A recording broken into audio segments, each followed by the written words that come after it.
Buenas tardes, soy Nabil Arcaini y ahora continuaremos con la lección 15, que trata sobre los contratos societarios. Primero, hemos de empezar por la definición del concepto de contrato societario. En el artículo 1665 se establece que se trata de contratos en los cuales dos o más partes se obligan a poner en común bienes, dinero o industria para obtener unas ganancias que deberán de ser compartidas entre sí. Dentro de estas asociaciones encontramos los contratos societarios de interés público o los de interés meramente particular. Esto extraído de la concepción de la idea de concepto de asociación del artículo 35 del Código Civil. En este artículo además se mencionan los contratos civiles, los mercantiles y los de industria, y se establece que estos deberán de regirse por las normas del contrato de sociedad. Continuando con las características de los contratos societarios, estos gozan de una serie de rasgos concretos y determinados extraídos de la definición del artículo 1665 del Código Civil. Estos rasgos serán los siguientes. Ha de tratarse de un contrato, ha de determinarse la puesta en común de los bienes, del patrimonio, de la industria entre los socios y ha de regirse por el propósito de la obtención de unas ganancias que deberán compartirse entre los socios. Continuando, los contratos societarios se tratan de contratos consensuales, es decir, que generan obligaciones entre las partes. Pero en estos no se requiere la efectiva aportación o parte de ella para que el contrato llegue a su perfección. Continuando, respecto a la naturaleza jurídica de los contratos societarios, se ha discutido bastante, dado que en este tipo de contratos el fin es un objetivo al que los socios pretenden llegar, de modo que la contraposición de intereses desaparece y queda sustituida por la idea de cooperación. En definitiva, la sociedad es un contrato asociativo, dado que la nota que lo caracteriza es la cooperación o la colaboración entre los contratantes para llegar al fin al que pretenden.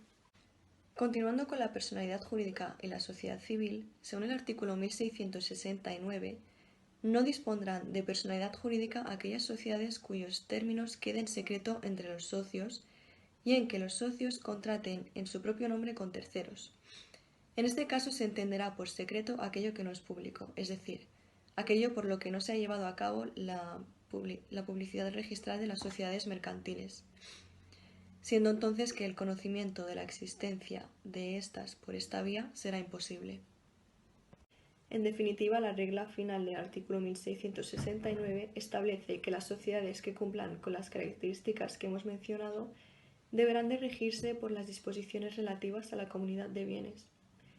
Por otro lado, el artículo 392 del Código Civil se entiende por este que a falta de contrato o de disposiciones especiales, la primera fuente de regulación serán aquellos pactos que se hubieran pactado anteriormente. Finalmente, respecto a los múltiples problemas que suelen nacer de este tipo de sociedades, caben destacar los referentes a la titularidad de la aportación y a su disolución y liquidación. Las aportaciones de bienes deberá de examinarse cuidadosamente que exista voluntad de que la titularidad de la aportación deje de pertenecer al aportante para pasar así a pertenecer al conjunto de socios que forman la sociedad. Esto viene expuesto en la sentencia de 5 de junio de 1982. Respecto a la disolución y liquidación, en este tipo de sociedades no podrá ser de aplicación lo establecido en los artículos 400 y 404 del Código Civil, dado que el patrimonio social, al estar formado de un conjunto partible, se hace absolutamente imprescindible que se efectúe su liquidación previa. Hola, yo soy Mari Paz y hablaré sobre el apartado de clases y sociedades. Para empezar, el Código Civil, el artículo 1671, nos dice que hay sociedades universales o particulares. Dentro de las universales se puede distinguir de todos los bienes presentes o de todas las ganancias. Si nos centramos en la primera, en este caso los socios ponen en común todos los bienes que tienen con ánimo de repartirlos entre sí, al igual que con las ganancias que obtuvieran durante la vigencia de esta sociedad. Cuando hablamos de los bienes nos referimos a aquellos que pertenezcan al socio en el momento de la constitución de la sociedad, además de aquellos que obtendrá durante la vigencia de la sociedad. En el artículo 1674 del Código Civil se deja fuera una serie de bienes que son los obtenidos por herencia, que son obtenidos posteriormente por herencia, legado o donación, aunque sí se aceptan los frutos obtenidos de estos eventuales bienes. Por lo tanto, la sociedad universal no se puede extender a bienes futuros, salvo que sí se acepta que hubiera un pacto entre las partes en la cual la voluntad de las partes sería obtener la sociedad en su objeto total, y en este caso se impondría el criterio de nulidad de la sociedad. En este tipo de sociedad se hacen comunes los socios las ganancias adquiridas con los bienes que anteriormente he mencionado, y no se aceptarán aquellos que se hayan obtenido de otra parte o de otra fuente. En el caso de las deudas, las deudas posteriores al momento de la constitución de la sociedad deben ser sufragadas por ella, ya que pasa a ser propietaria de estos bienes. Se puede dar el caso de que se quiera producir un cambio en el titular pasivo del creditor. En este caso se necesitará un consentimiento por parte del acreedor, puede ser tácito o expreso, en aplicación de las reglas de asunción de deudas. Por otro lado, pasaremos a la sociedad de ganancias, que se encuentra definida en el artículo 1675, el cual dice: la sociedad universal de ganancias comprende todo lo que adquieran los socios por su industria o trabajo mientras dure la sociedad. Los bienes muebles o inmuebles que cada socio posea al tiempo de la celebración del contrato continúan siendo de dominio particular, pasando solo a la sociedad el usufructo. Por lo tanto, podemos ver la diferencia con la anterior. En este caso, los bienes no son como comunes, se reparten entre sí, sino que continúan siendo propiedad particular de cada socio, por así decirlo. Dejando esto de lado, en el caso de que de unos socios quieran crear una sociedad y no hayan estipulado el tipo de sociedad, el propio Código Civil menciona de que se autoentenderá que es una sociedad universal de ganancias, y esto se encuentra regulado en el artículo 1676. Ahora pasaremos a la sociedad particular. Este tipo de sociedad se caracteriza por tener por objeto cosas determinadas, su uso o frutos, o una empresa señalada, o el ejercicio de una profesión o arte. Y a partir de esto se puede deducir que este tipo de sociedad confluye dos factores. Por un lado, la limitación de las aportaciones, en el sentido de que no son todos los bienes del aportante, y la limitación del objeto o finalidad. Se puede decir que esta sociedad particular es el prototipo de sociedad civil, que a continuación explicaremos. A partir de aquí hablaremos sobre sociedad civil o sociedad mercantil. Para empezar, haremos una definición en general de estas dos sociedades.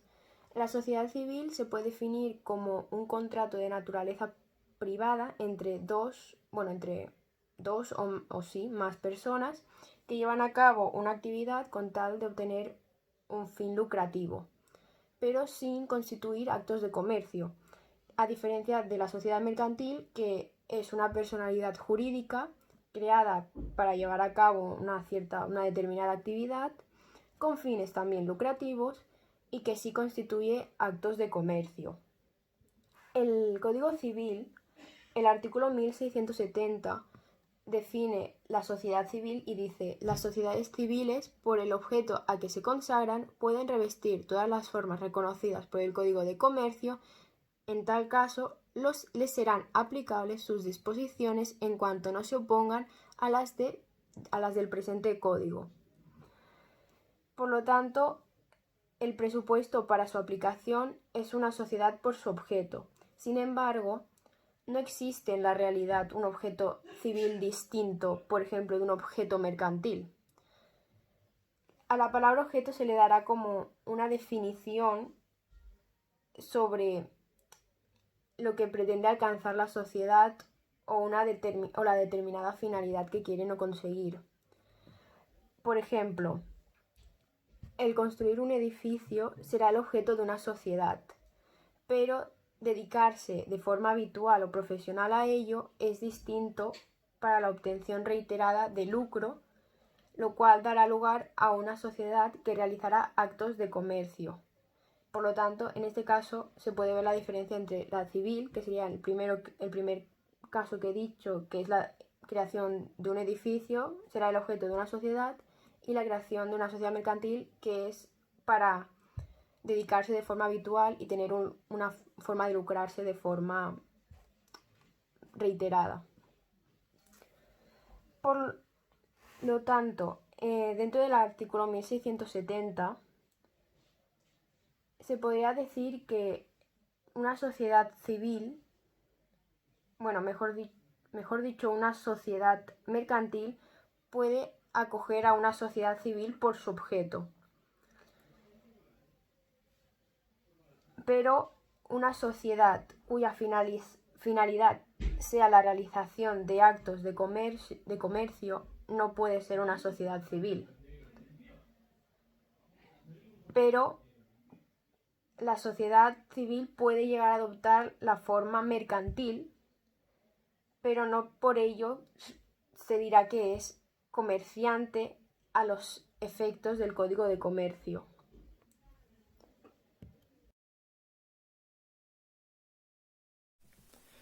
Y ahora voy a proceder con la explicación del punto 76 de nuestro programa.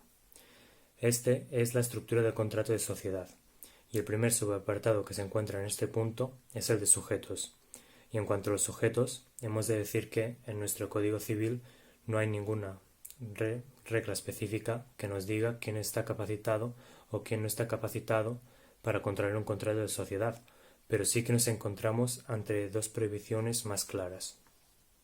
La primera de ellas se encuentra en el artículo 1677, y esta hemos de decir que hoy en día ya no está vigente, ya que quedó derogada por la ley de 13 de mayo de 1981.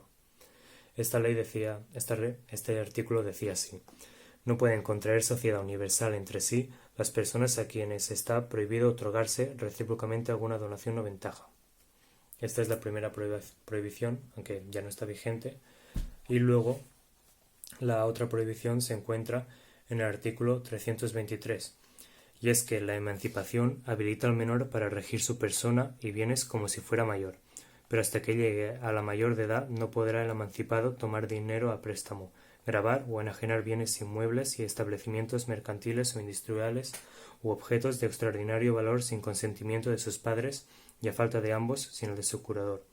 Por lo tanto, aquí vemos que el menor emancipado necesita el consentimiento de los padres o del curador para poder ceder sus bienes como capital social o lo que sea en un contrato de sociedad. Entonces, por lo demás, nos hemos de remitir a las reglas generales de capacidad. Por ejemplo, una persona incapacitada no podrá contraer un contrato de sociedad, mayores de edad, etc. El segundo subapartado de este punto es el de la forma. Y en cuanto a la forma, el artículo 1667 nos indica que la sociedad civil se podrá constituir en cualquiera forma, salvo que se aportaren a ella bienes inmuebles o derechos reales, en cuyo caso será necesaria la escritura pública. Por lo tanto, el artículo 1667 nos da el principio de la libertad de forma, es decir, que las personas que formen este contrato podrán decidir cuál es su forma, con la excepción de que estén aportando bienes inmuebles o derechos reales. En ese caso, lo deberán hacer obligatoriamente en escritura pública para que sea efectivo. Además, el artículo 1668 nos dice que es nulo el contrato de sociedad siempre que se aporten bienes inmuebles, si no se hace un inventario de ellos, firmado por las partes, que deberá unirse a la escritura. Este nos añade que, en el caso de bienes inmuebles, aparte de la escritura pública, se deberá añadir un inventario de ellos, firmado por las partes. Pese a las prohibiciones que he leído anteriormente, del artículo 1667 y del artículo 1668, he de decir que la escritura pública no es requisito constitutivo de la sociedad, con lo cual, por ejemplo, se podrá hacer un convenio de sociedad que podrá ser verbal o escrito, y en este se podrán compeler entre sí al cumplimiento del requisito de la escritura pública, también como indica la sentencia 9 de octubre de 1995. Y ya para finalizar con el punto 76, vamos a ir al tercer apartado, a la letra C, que es la duración de la sociedad. Y la duración de la sociedad puede ser definida o indefinida. En este caso, si es indefinida, no se habrá puesto una fecha en concreto de donde acabará la sociedad, y si es definida se habrá puesto un plazo en el cual la sociedad se acabará, por ejemplo, de 5 años, 10 años o lo que sea. También he de decir que no es obligatorio poner una duración en la sociedad, aunque si no se pone se presumirá que es indefinida. Entonces el artículo 1700 nos dice los modos de extinguirse de la sociedad, y esta puede ser cuando expira el término por que fue constituida, cuando se pierde la cosa o se termina el negocio que le sirve de objeto, por muerte, insolvencia, incapacitación o declaración de prodigialidad de cualquiera de los socios, en el caso previsto en el artículo 1699, o por la voluntad de cualquiera de los socios con sujeción a lo dispuesto en los artículos 1705 y 1707.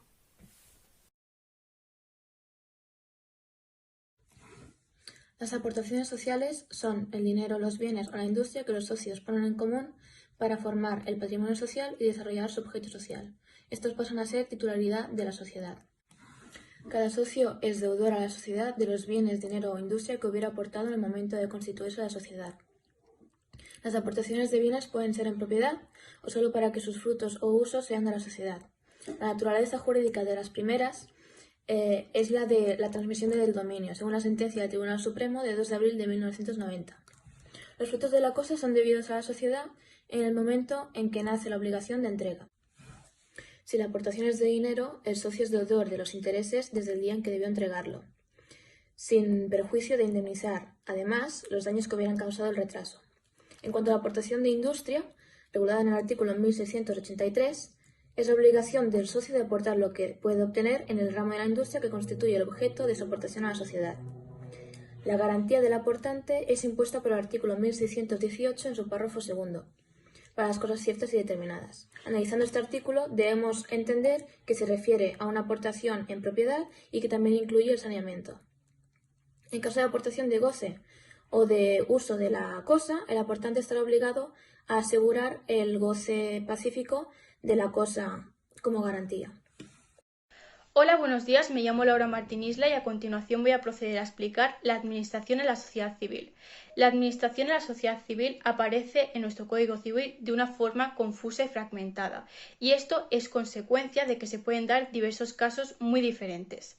El primero de los casos sería que la administración sea llevada a cabo por uno de los socios. En este caso, de acuerdo con el artículo 1692 se pueden dar dos supuestos: que haya sido nombrado en el contrato social o que haya sido nombrado a posterioridad. En el caso en el que haya sido nombrado en el contrato social, nos encontraremos con que su poder es irrevocable, ya que lo es de acuerdo con una estipulación contractual. Pero si ha sido nombrado a posterioridad, nos encontraremos que su poder es revocable en cualquier momento.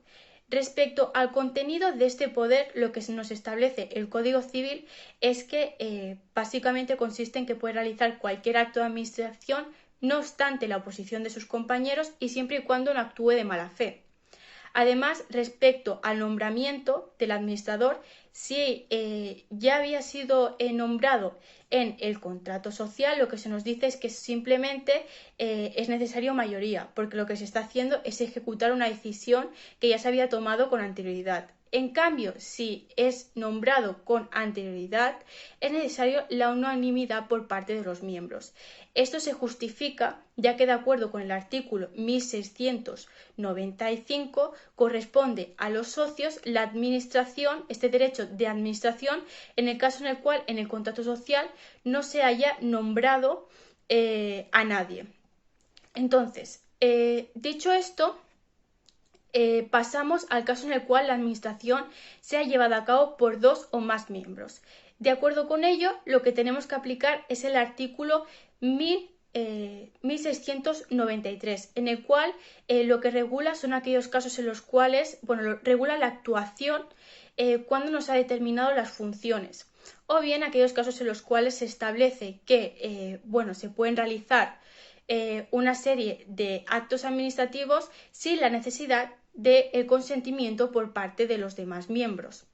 Entonces, en este caso, lo que nos dice la ley es que el administrador podrá llevar a cabo los actos administrativos, pero eso sí, los otros podrán manifestar su oposición antes de que éste tenga efectos.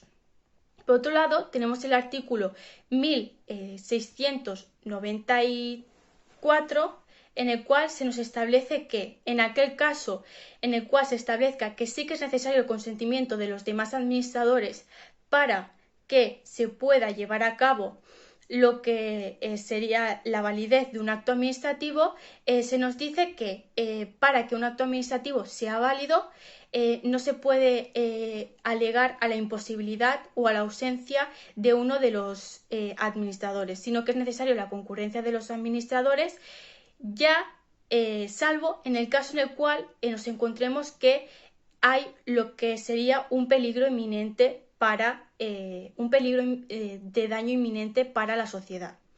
A continuación tenemos en el caso en el cual no hay ninguna estipulación que regule lo que vendría siendo la administración en el contrato social. Entonces, en este caso, lo que se nos dice, de acuerdo con el artículo 1695, es que inicialmente todos los socios serán los apoderados, de maneras que lo que pueden hacer es obligar a la sociedad. Esto lo que significa es que los administradores serán lo que vendría siendo todos los socios. Eso sí, para realizar una actuación los demás podrán oponerse antes de que ésta tenga efectos.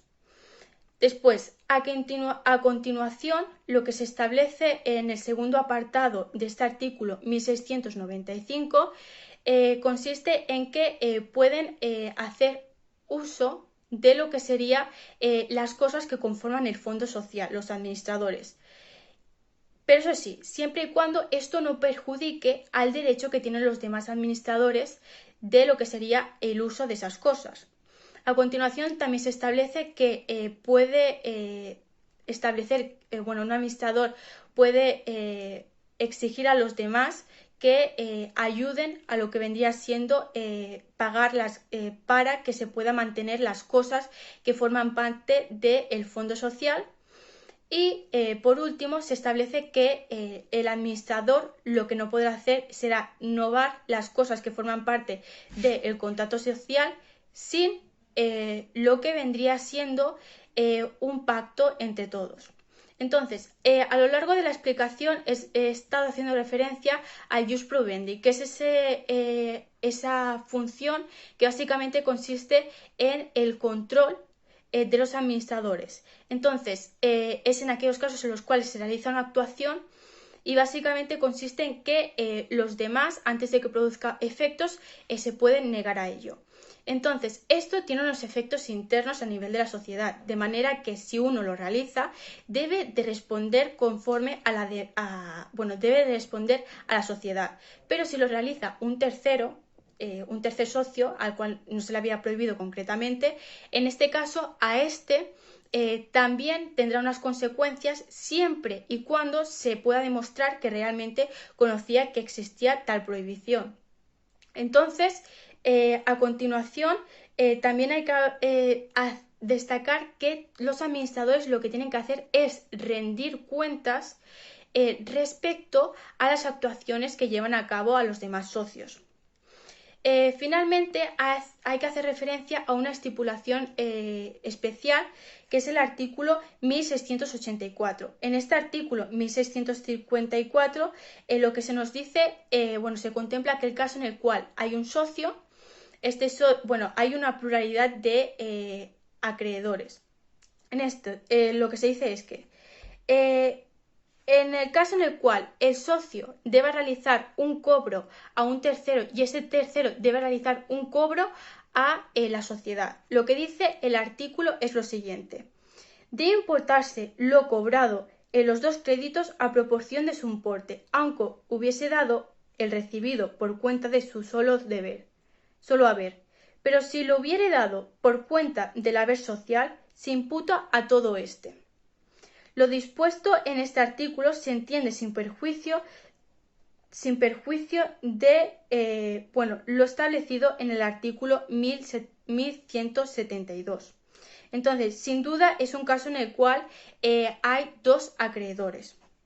Finalmente, se establece aquel caso en el cual uno de los socios ha cobrado un crédito, pero vemos que más adelante nos damos cuenta que este crédito no puede ser cobrado por los demás. Entonces, lo que tiene que hacer básicamente es ponerlo en la masa social para que se distribuya entre todos. Finalmente, estaría el caso en el cual nos encontramos que el administrador es una tercera persona. Entonces, en el caso en el cual el administrador sea una tercera persona, vemos que aunque se haya nombrado en el contrato social, este es revocable, su poder es revocable. A continuación voy a proceder a explicar la distribución de pérdidas y ganancias. La distribución de pérdidas y ganancias aparece regulada en el artículo 1689. En ella básicamente lo que se establece es que la distribución de pérdidas y ganancias se realizará de acuerdo con lo pactado. En el caso en el cual no haya pacto, se realizará en proporción a las aportaciones que ha realizado cada uno de los socios. Entonces, en el caso en el cual se haya regulado cuál será la distribución de las ganancias pero no de las pérdidas, entenderemos que la distribución de las pérdidas será la misma parte que la distribución de las ganancias. A continuación, también se establece un límite para que vendría siendo este pacto al que hemos hecho mención, que aparece regulado en el artículo 1691 y en el que se nos establece que en ningún momento se puede exceptuar en toda parte de las pérdidas o ganancias a uno de los socios. A continuación, hay que hacer referencia a uno de los casos muy interesantes, que es cuando hay uno de los socios que lo único que ha hecho ha sido aportar industria. En este caso, a este socio le corresponde el porcentaje, o sea, la parte inferior de todos los socios, es decir, del socio que haya aportado menos. Por ejemplo, si tenemos un socio que ha aportado un 50, otro ha aportado un 30 y otro ha aportado un 20, pues al socio que ha aportado industria le corresponderá el 20% de las ganancias y de las pérdidas. Pero puede ser que además de industria haya aportado capital, entonces también le corresponde la proporción referente al capital que ha aportado. En ocasiones también se puede dar el caso en el cual nos encontramos que justamente corresponde con su aportación de capital la aportación inferior. A continuación, también hay una excepción para el artículo 1691 al que había hecho referencia, que era el que decía que se establecía un límite al pacto. Entonces, la excepción básicamente es que en el caso en el cual tenemos a una persona que ha aportado industria, a esta persona sí que se le puede exceptuar de las pérdidas, y esto se justifica básicamente con que este ya pierde la industria que ha aportado, por lo tanto ya se realiza una pérdida. A continuación, el Código Civil también contempla una serie de casos que son un tanto especiales, como es el del artículo 1690, en el cual se contempla el caso en el cual los socios lo que han hecho ha sido confiar a una persona que designe cuál será la parte que corresponde a cada uno de los diferentes socios. Entonces, este tercero solamente se podrá impugnar su decisión si va en contra de la equidad. Además, tampoco lo puede realizar la persona el socio que ya ha empezado el principado de la ejecución, y tampoco lo podrá llevar a cabo el socio que no haya manifestado esta oposición en los 3 meses posteriores al conocimiento de la decisión de este tercero. Finalmente, hay que decir que es verdad que todos los socios tienen derecho a lo que vendría siendo la distribución de las pérdidas y de las ganancias, pero no es otra cosa es que se tengan que distribuir todas las pérdidas y ganancias, ya que esto no es así, ya que se debe reconocer la posibilidad de tener unas ciertas reservas para las posibles actividades que puedan realizar con posterioridad la sociedad.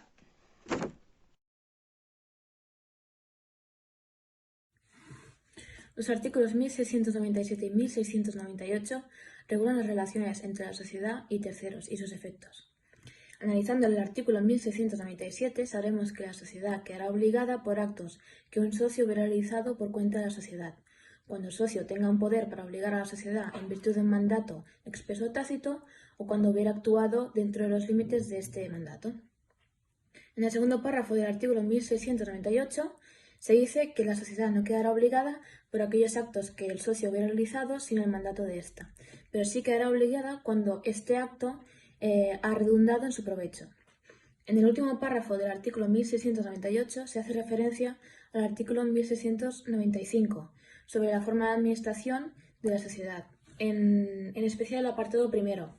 Con ello el legislador quiere decir que los socios podrán relacionarse con terceros sin necesidad de un poder específico para actuar, y que además la sociedad quedará obligada. La sociedad civil es una sociedad de responsabilidad ilimitada. Esto quiere decir que la sociedad responderá de las deudas y, una vez liquidado todo su patrimonio, los socios responderán de forma ilimitada con su patrimonio personal. No existe regulación sobre la responsabilidad por deudas de los socios. Sin embargo, en el Código Civil se hace referencia a las deudas de la sociedad en su artículo 1698. Siguiendo con este artículo, sabemos que los socios no quedarán obligados solidariamente por las deudas de la sociedad, y ninguno podrá obligar a otro por un acto personal que hubiera realizado sin poder alguno. Su responsabilidad es mancomunada, es decir, responden a las deudas con todos sus bienes solo después de haber liquidado todo su fondo social. También es proporcional a sus cuotas, no solidaria entre ellos, y si la sociedad tiene personalidad jurídica, será subsidiaria a la de ésta. En cuanto al régimen de responsabilidad de los bienes sociales del artículo 1699, se trata de una forma de extinción de la sociedad civil, regulada en el artículo 1700 en su apartado tercero, el cual se refiere a los bienes que al socio deudor le corresponden en el momento de la liquidación de la sociedad civil. A continuación explicaremos la extinción de la sociedad. Cuando hablamos de extinción hemos de tener en cuenta que cuando se extingue una sociedad o se disuelve, se están disolviendo muchos contratos, ya que dentro de esta sociedad hay diversas relaciones entre los socios, la sociedad y los terceros. La extinción es la disolución de la sociedad y se abre en un proceso de liquidación. Cuando este proceso de liquidación concluye es cuando se da por extinguida esta sociedad o disuelta. El artículo 1700 del Código Civil enumera las diferentes formas de extinción de la sociedad. Estas formas pueden ser de diferentes caracteres y no funcionan del mismo modo. Pueden operar de forma automática o ipso iure, y otras facultan a los socios para demandar la disolución. Además que hay causas que dependen de la voluntad de las partes y otras que dependen del azar. Para empezar, el primer caso de extinción es la expiración de término por el que fue constituida la sociedad. Por lo tanto, hemos de entender que esta sociedad fue creada por un determinado tiempo y una vez se llega a este tiempo se disuelve de una forma automática, debido a que la sociedad ha llegado al tiempo establecido entre los socios. Se pueden dar prórrogas siempre y cuando haya consentimiento de todos los socios. Puede ser tácito o expreso, y se puede justificar o probar por los medios ordinarios de prueba. También se puede llevar a cabo una prórroga genuina. Es aquella que se da antes de extinguirse la sociedad por llegar al término. Y en otros casos se puede dar una prórroga una vez expirado el término de la sociedad que había pactado y ya se está creando una nueva sociedad. El segundo caso es la terminación del negocio que sirvió de objeto a la sociedad. En este caso es que la sociedad ha obtenido el fin para el cual fue creada. Dentro de este también está la posibilidad de que se dé el supuesto de imposibilidad sobrevenida de la obtención del fin social. El tercer caso es la pérdida de la cosa. En este caso se da cuando la cosa específica que un socio había prometido aportar a la sociedad perece antes de que él la entregue. También se puede dar que se disuelva la sociedad cuando se pierde la cosa, pero en este caso la propiedad sigue siendo del socio, solo que ha transferido a la sociedad el uso o goce de la misma. Pero en caso de que la cosa se pierda después de que la sociedad haya adquirido la propiedad como de ella, o sea que la cosa pasa a ser de la sociedad, no se disuelve la sociedad. El presupuesto de esta norma es que la cosa era sustancial para alcanzar el objetivo del contrato de sociedad, por lo que su pérdida significaría la imposibilidad de poder cumplir el fin social para el que fue creada la sociedad. En cuarto lugar tenemos la muerte del socio. Como consecuencia del carácter personal, circunstancial con la sociedad civil, la desaparición de uno de los socios entraña una modificación de la base subjetiva de la misma y se determina su extinción. Sin embargo, se aceptan dos posibilidades. Por un lado, que se acepte un pacto en que la sociedad continúe entre los que quedan, las personas que quedan, y en este caso se liquida al heredero del socio fallecido la parte o cuota que aquel tenía en la sociedad. El otro caso es que se puede continuar con los herederos del socio fallecido. Este pacto no significa que pueda designar en él a quien haya de suceder en el titular de la participación social, ya que el artículo 1271 del Código Civil prohíbe todo contrato sobre heredero futuro, sobre herencia futura. El pacto en este caso es una manifestación de voluntad dirigida a hacer transmisible la cuota que le pertenecía a esta persona, eso sí, con el consentimiento de todos los socios, y en este caso ingresa en el patrimonio hereditario como cualquier otro bien. En el quinto lugar tenemos la insolvencia de uno de los socios en el caso de que uno de ellos no pueda pagar por ciertos motivos. Como también en sexto lugar tenemos el caso previsto en el artículo 1699 del Código Civil. Es como un caso particular de insolvencia y en este artículo se permite a los acreedores particulares del socio poder pedir el embargo o remate de la parte de este en el fondo social.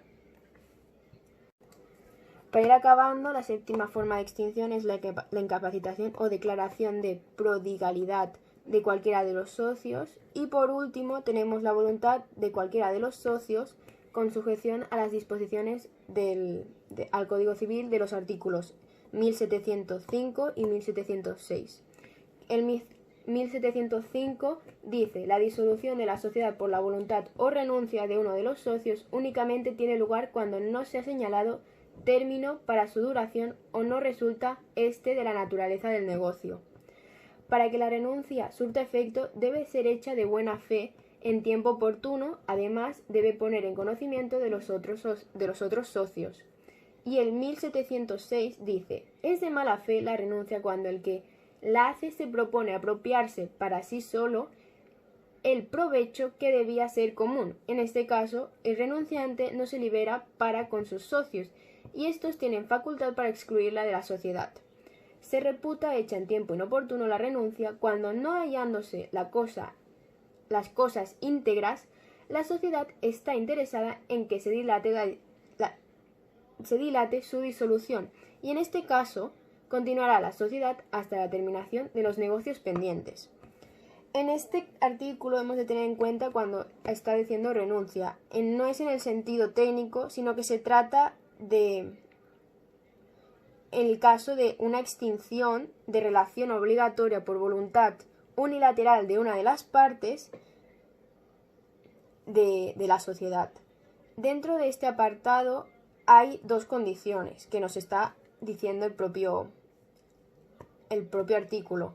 Por un lado, la sociedad debe tener una duración indeterminada y por otro lado, la renuncia debe ser hecha de buena fe y en tiempo oportuno y ponerse en conocimiento de los demás socios.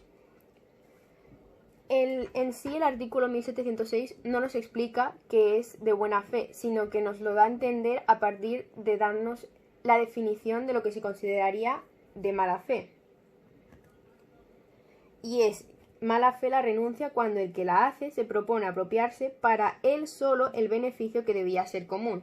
Y en este caso, el renunciante no se libra para con socios, y estos tienen la facultad de excluirlo de la sociedad. Por otro lado, esta declaración unilateral tiene que ser en tiempo oportuno.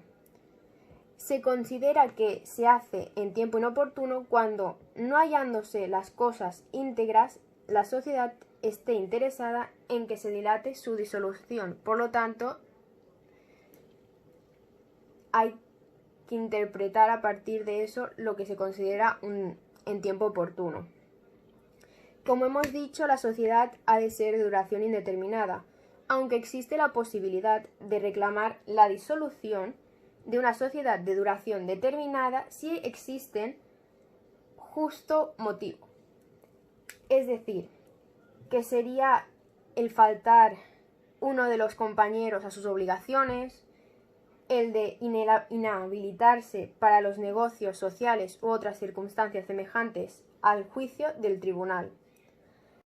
Y para acabar ya con este apartado de las formas de extinción, cabe destacar que en el artículo 1700 no se contempla el acuerdo de disolución, es decir, que entre los socios pacten y así acabar con la sociedad. No se encuentra regulado de forma específica, pero queda sometido a las reglas generales del mutuo disenso. Y ahora voy a proceder con la explicación de la liquidación de la sociedad. En primer lugar, debo decir que la liquidación de la sociedad no es equivalente a la extinción de la sociedad, sino que durante la liquidación lo que pasará es que la sociedad va a pasar a ser una sociedad en liquidación. Entonces, durante este periodo, a la sociedad aún se le reconocerá su personalidad jurídica si es que ya la tenía anteriormente. Entonces, eso quiere decir que a la sociedad aún se le reconocerán derechos y obligaciones.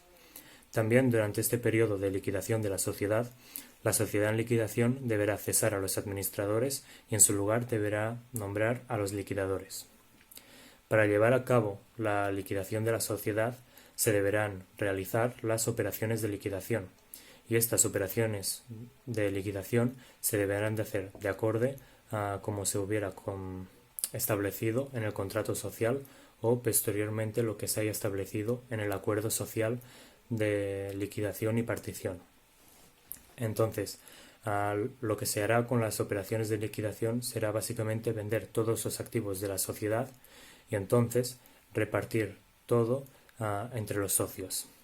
Como regla subsidiaria, como hayan decidido repartirse los socios los activos de la sociedad, el Código Civil en su 1708 indica que como regla subsidiaria la partición entre socios se rige por las reglas de las herencias, así en su forma como en las obligaciones que de ellas resultan.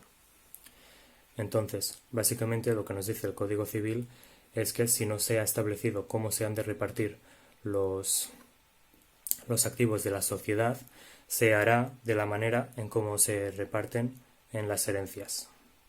Y hasta aquí mi explicación de la liquidación de la sociedad.